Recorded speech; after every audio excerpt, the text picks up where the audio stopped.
Hello and welcome back to the Mozingo Y-DNA podcast. I'm here to finish up where I left off last week. I apologize for the sound quality. The microphone was extremely low and very hard to hear. So I'm going to redo part 2 from last week with better sound quality, hopefully. Last week we left off looking at my DNA, which is the DNA of Edward Mozingo. There has been a lot written on this man who has some court records going back to 1672, wherein the court document describes him as a Negro man. It does not mean African, but we'll get into that later. For the most part, all of the books that have been written on Edward Mozingo tend to point toward him being an Angolan, which may be partly true. I do believe he was half Angolan, his mother, who is said to be Queen Nzinga, and his father, who is a Sephardic Jew, and even more specific, Judean, I should say, from the tribe of Judah, which was supposedly sent there in antiquity from what we hear in some of the primary sources that don't often get mentioned. I will show you a video that was put out last week by B'nai Israel, which does discuss some of that idea that the Judeans ended up being sent to Portugal and Spain. First in Spain, they started off, which is why we have the city of Zaragoza, which is actually the line of Zerah. If you remember, Judah had two sons, Zerah and Perez. And the line of Perez ended with Hezekiah when his sons were murdered and his daughters were sent to supposedly Spain to rejoin up with the males that had survived from the second lineage, which is the line of Zerah, hence the city of Zaragoza. And there's another city in Spain where these Judeans were sent to by the king of Babylon in 585 BC. Supposedly there's some records of that. And then at the fall of Rome in 70 AD, when some were sent off there. In any case, they dwelled there for a while, which I can see some of this in my DNA, like Basque and things like that, where it's like, whoa, where did this stuff come from? And my GED match goes back to essentially Ethiopian Jew. And I can see where they migrated from the East Coast, where my haplogroup originated, EP1, in Ethiopia, Somalia, and Sudan, where it is prominent and said to emerge there. Just ask ChatGPT. They migrated to North Africa and to West Africa and set up kingdoms there. The first kingdom, Dianatola of Congo, may have been a Semitic kingdom. The name Nzinga, which goes back to 1380, the founding of this so-called kingdom of the west coast of Africa, that had these Judeans going there from the 11th or 12th century. From the 12th century, leaving Spain, some going into Portugal, and some going into Africa, some going into the Middle East, and just dispersing in general. Edward Mozingo is said to be from Spain, and he sent in 1619 to the United States. Here's one book that's actually written by Catherine Knight, which discusses the topic. Typically, they refer to him as some sort of Angolan noble, because he bore the royal name of Nzinga, Mozingo, which is son of Nzinga. So they believe he was some kind of noble or perhaps a prince, like is said online quite often. Another book written by Joe Mozingo, blonde-haired, blue-eyed surfer, also a LA Times reporter who has written this book about Edward Mozingo, based on the records that have been found in the courts of Jamestown, Virginia, in pre-colonial English America in the 1600s. So 90% of Mozingos nowadays are classified as white on the census since probably the 1700s. And currently there is still my line, which remains, which points to a Middle Eastern origin. Here's another book by Rick Murphy, who I've spoken to often on the phone and through Zoom calls, who wrote this, and he wanted me to write as well about records that are extant, that we know about, going into the 1800s, 1900s, the descendants of Edward, who essentially, my ancestors, my fourth and fifth grandfathers, became white after intermarrying for so long. But that paternal DNA stayed the same. And they started marrying into black families again, and later my line pops out as it is. But there's a twist, and we'll get to that. But right now I wanted to show you a breakdown of my daughter's DNA, which is interesting. So she's 9% Maghrebian and Egyptian DNA. So that would make me around, what, 18%? We know DNA is distributed differently among siblings. So it's not like it has to be an exact 50%, but I should have, at least 15 to 20% Egyptian Maghrebian DNA. By the way, why I'm doing this is because my daughter is half Japanese, so it's a lot easier to see the autosomal DNA and see exactly what's going on, because they just lump stuff in all together when you have a lot going on in your DNA. These are two very distinct populations. She's 51% Japanese and the rest is me. So if we look here at Ethiopia, she's 8% Ethiopian. This is in alignment with what I see on my GED match, stating that I descend from Ethiopian Jews. That makes sense, being that EP1, Haplogroup EP1, originated in Ethiopia. And then the rest of EM2 migrated to West Africa, which is why I also see in my GED match that my sub-Saharan marker is basically, it says ancestral, not derived. And that means something. We'll get into that when we discuss that data shortly. But I would love, we all come from the same stock originally. We just remained in East Africa, and EM2 continued on into West Africa. And we dwelled, as I showed you last week, I have the same paternal lineage as Ramesses III and Einstein. So we come from a general stock of people that had been living in the area of Egypt, which goes back to the Cormison industry. The Cormison may have been pyramid builders. We have pyramids like one in Indonesia, which was recently discovered to be 30,000 years old. We have one in Bosnia that's said to be 30,000 years old. So maybe we're looking at pyramid culture going back a little bit further than we actually think. That's a possibility.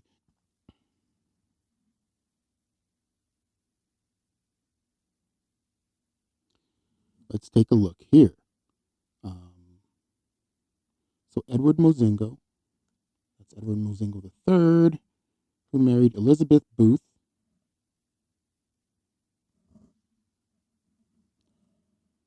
And produced George Mozingo, who became the father of Pierce, and then Lewis.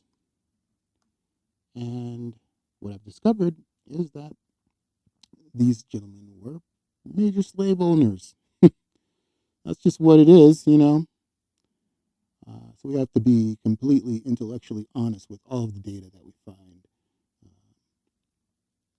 In the census, they were both listed as white people. But going back to Edward Mozingo here, it is said in the court record in 1672 that he was a Negro man. So, Northern Africans who are more phenotypically brown skin you could see during that time where they might have been, what are you exactly? Maybe you're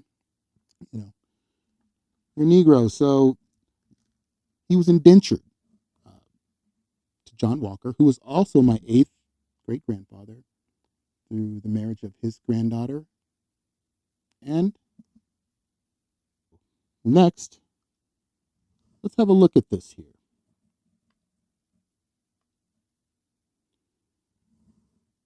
This video was released last week by B'nai Israel. Maternal DNA is used to link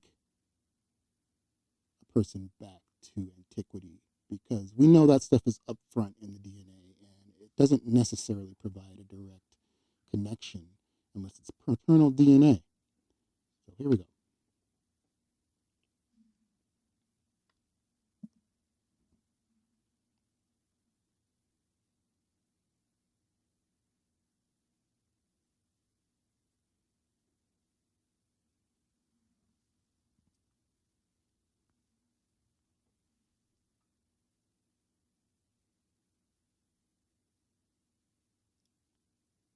So some were definitely of the belief that Judeans were sent off into Iberia, into Spain and Portugal. Looks pretty treacherous, trying to negotiate those terms after a bottle of wine. See the prophet take a tumble down the hill.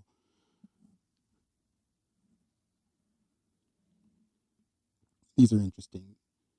These paintings going back to the 15th century depicting these Judeans the way they were. They're descendants of Solomon, ultimately, through Menelik, his first son, with the Queen of Sheba.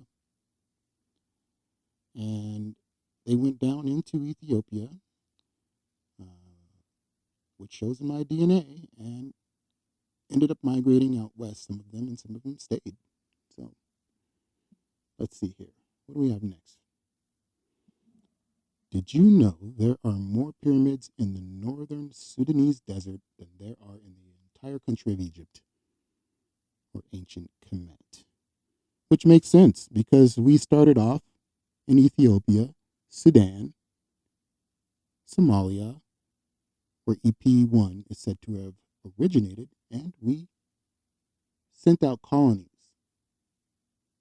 which is downriver to Cairo, and continued that pyramid building culture there in Egypt. We admixed with the West Asians, some of them, and even some Europeans. So that European and West Asian DNA, just a tad bit of it, has been in our genome as markers for a very long time, thousands of years, which is why we look a certain way, a very distinct looking people with green eyes and slightly Semitic looking black people, which there are two different types. There's Semitic and Semitic looking black people, and we have to be intellectually honest with the facts here, and more on this later.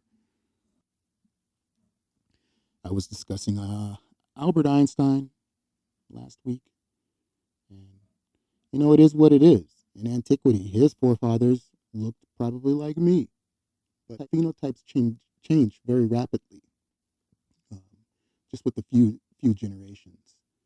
And like the Bible says, 3 or 4 generations curses, and that's for a reason, I guess, in case something bad enters your DNA.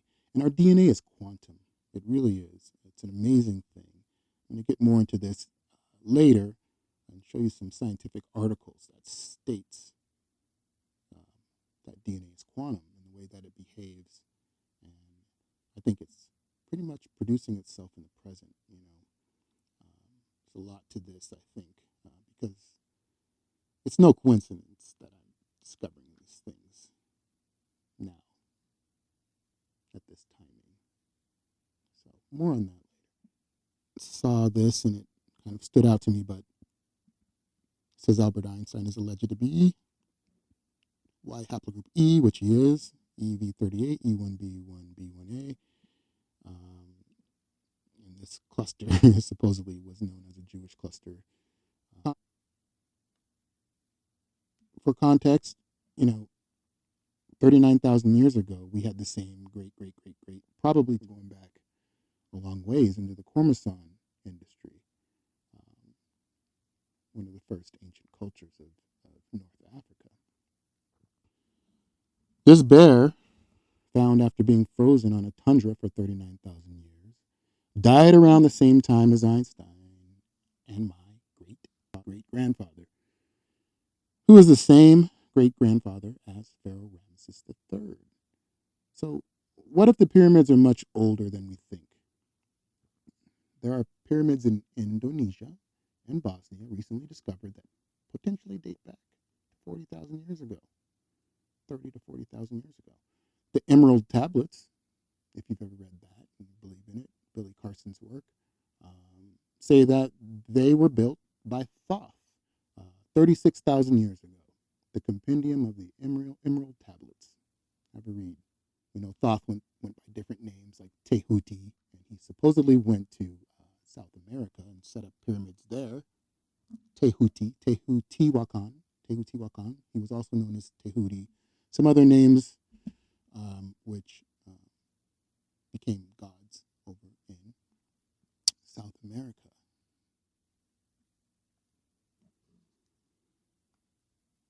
So finally, as promised, here we are, looking at my Y-DNA matches.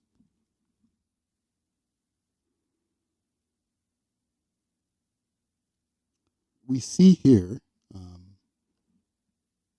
my exact matches, which should be 5 or 6 by now. Okay, so I have a total of 44 matches, and that's pretty low, a low amount. So I have a very rare haplogroup type because I only have 44 global matches, and I have 5 or 6 exact matches, and 90% of all the matches stem from the Middle East. So we will look at this in depth. It's the same when you're looking at any data. You have to know how errors are produced. When you start with a large sample population, then you have more error potential. So I'm not starting with a very large sample population. There are only 44. And the first one, Al Mohammed Hassan. I have a picture of him. He's from Bahrain. Specifically, it says EM2 for him. I have one match in the United States, this SC3 Mozingo, which is controlled, or the kit is actually managed by the Mozingo Y-DNA project. We'll get into this later, but there are some data you call improprieties going on in how they are trying to identify the lines of Edward Mozingo, and I wouldn't say it's a really good science. But here we are. I have this one match, and we are both EP1, this Mozingo, who descends from Louis Mozingo, who I showed you earlier was potentially a slave owner. He was a slave owner. I didn't see all the documents. Let's just be honest. Here's one in Kuwait I've spoken to. I showed you pictures of Abdulaziz Mahed Bukudais. I know I'm not saying that correctly. And he's from Kuwait. He's a student, really nice young guy. I was so happy he sent me the pictures of him and 3 or 4 generations of his family. So you can take a look at that and see for yourself. Phenotypes change, obviously, over time, but we have the same paternal DNA, which comes from those ancient Judeans. Khalil, I believe he is from either UAE or Qatar. And he's an exact match. I have a picture of him. And in Saudi Arabia, I have all these matches. Let's see. I have no idea how to read Arabic, so all the languages I speak, I do not speak Arabic. I wish I did, but I can get these ones. Mr. Al-Kahaldi, Mr. Amin. So if we look here at any one of these Saudi Arabian matches, and what we're going to see is that we share a common ancestor from 1100 with 95% confidence intervals right here. 95% probability, the most likely year rounded to 1100. Every one of my Saudi Arabian matches say this. So that means we were there. I was there. My DNA was there. My forefather was there in the Middle East. Actually, I think it was probably Spain, to be honest. I think what happened was there was a dispersal from Spain back into the Middle East and into the west coast of Africa, which totally is logical if you really think this out here. So every Saudi Arabian match I have, which is like 15 of them,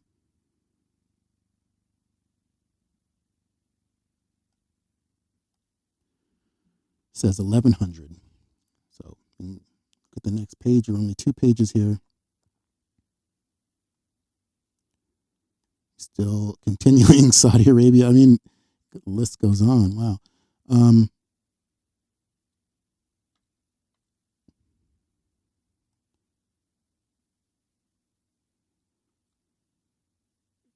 Now let's look back again at the exact matches.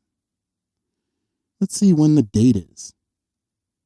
TMRC, what is called TMRC. Right here, this new feature, time predictor. So with this gentleman, we have 1600 Common Era.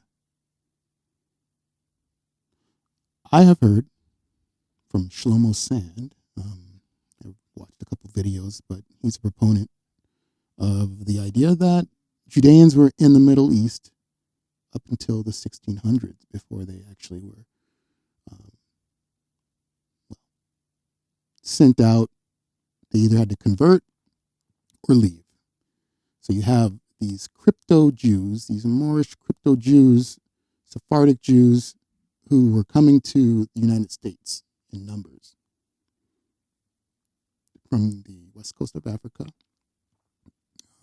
from the islands of Sao Tome and Cape Verde. They were migrating in a sort of crypto fashion. They knew they couldn't come in as so-called Judeans, Jews. So they either converted and remained, like probably some of my family did. Some of these people we're looking at did that. They remained in the Middle East because they converted. And let's look at the next one. This Mozingo that I have. Let's see. Time predictor. 1600. That is the father of Edward Mozingo, who came from Spain, Portugal, and gave birth to Duarte Mozingo, who is said to be born in 1600 as the son of Queen Nzinga and this Sephardic Judean. So let's look at another one. Kuwait, 1600. Right there. Based on genetic distance of 0 at the Y12.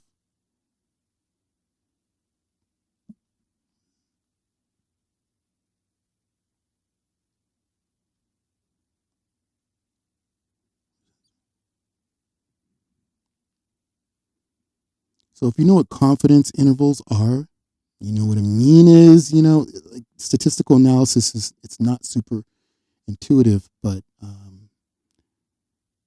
I have someone telling me that these are all erroneous, essentially, in that they will fall off as soon as I update my test, which is absurd because, like I said, I only have 44 matches.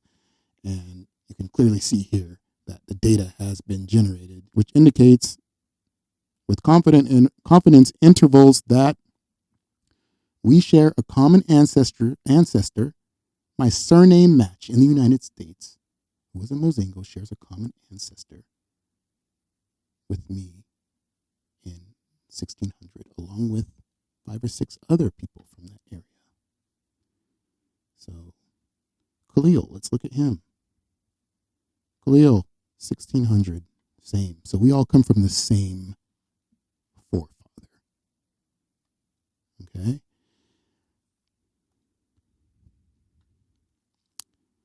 Here's one from Cape Verde.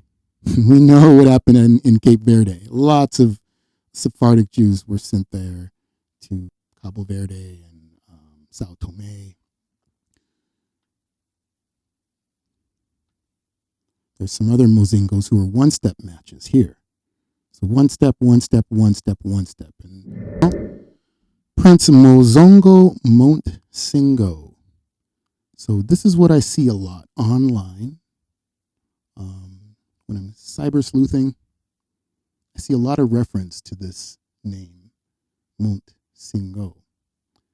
And having been born in Spain, seems logical. Someone has the same idea that I do. I didn't create this. It's probably been in the ancestry database for many years. Someone did the research on this to determine that long before we were probably even thinking about it, that a Sephardic Jew came into Africa with the Portuguese, and whatever happened, had a child with Queen Nzinga. She was a very devout Christian at the time, so she would have been familiar with the narrative and known who the Judeans were.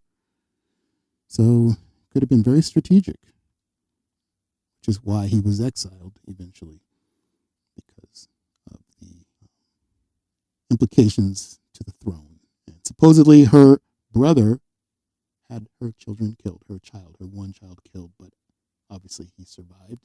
And I can't imagine the brother killing Queen Nzinga's son and then being like, hey, can you come help me with the Portuguese? I'm going to need a translator. I'm going to need you to step up and kind of help me out. And her being like, okay, sure. That just, it doesn't make sense. Plus, there are no primary sources. Only a guy named Kavasi who wrote maybe 60, 70 years later about Queen Nzinga, all the things he wrote about her, which some of it's outright nasty. And some of it, is just hearsay. It's not primary sources. It's stuff that he was hearing, he said, from other people, which stated that her son was killed by her brother and that she was sterilized, her and her sisters, so they wouldn't contend for the throne. Partly it may be true, and he maybe had her son captive in Kabasa, which is where he was supposedly kidnapped, according to these books that I'm reading, especially the one by Rick Murphy that I showed you earlier. This one. And he could have had him captive there. And then when the Portuguese raided this royal city of Kabasa to steal the silver there, which is documented in this book, they kidnapped the royal family. Some of them, royals, were rounded up, put on the San Juan Bautista, a Portuguese ship, and shipped out in 1619, arriving in the Gulf of Mexico, and that ship being privateered by a ship called the White Lion, which was a British ship which was flying I believe, a Dutch flag, according to Engelsluter and Rick Murphy. They took all of the passengers that were worth something, not all of them, and they made their way to English America. Originally, they were headed for Mexico. So, the first Africans of English America were these royal Angolans, you could say, who were not really Angolans, at least in my DNA. It shows that we were actually Judeans. That Judean bred with Queen Nzinga, which changed the phenotype slightly because this man from Portugal was said to be kind of light-skinned, from some stuff that I read. Anyway, so her son, when he got to America, probably wasn't light enough to get the white card. So they called him a Negro when they said that he was released from his indentured servitude in 1672. And I will show you that document, which is here. Don't ask me to read the cursive. There is actually a transliteration of what is written here, so we can see exactly what it says in Old English, which I'll show you. Well, we've been recording 40 minutes, so I think we're going to call it. Next time, I want to discuss some other topics like this book. I have a lot of DNA going back to Ireland and Scotland. Believe it or not, I am linked with the Stuarts, the Royal Stuarts of Scotland, pretty much all of the royals of Europe through intermarriage with royals in the United States. Eliza Booth, who was the daughter of George Booth, who was the Delamere of England, was married to Elizabeth Grey. She was a descendant of the 9-Day Queen, Lady Jane Grey, who was murdered after she assumed the throne as a Protestant. The church did not like that, so she was deposed.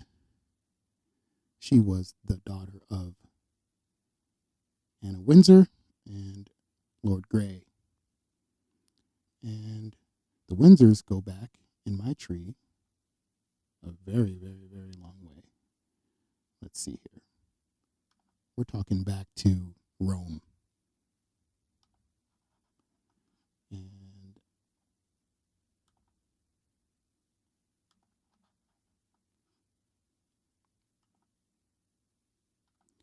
the Stamwells, who married into William the Conqueror's family, and they were basically the guardians of the castle and built it with him in around 1000 AD. And they were the Gerardini family originally of Italy, who tie into the Amicis of Rome. Oh, here's a Medici.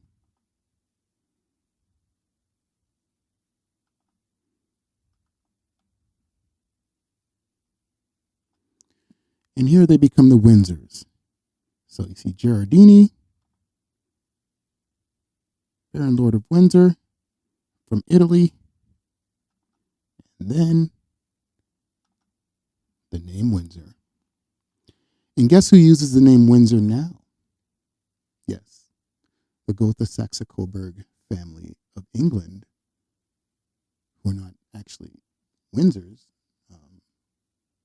I believe they just adopted the name. And that was around the early 1900s or late 1800s.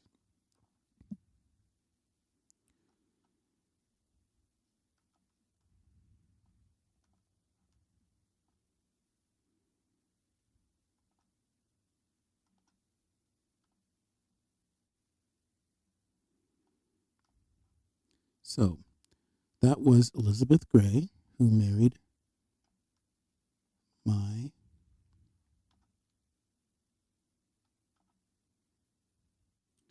seventh great-grandfather.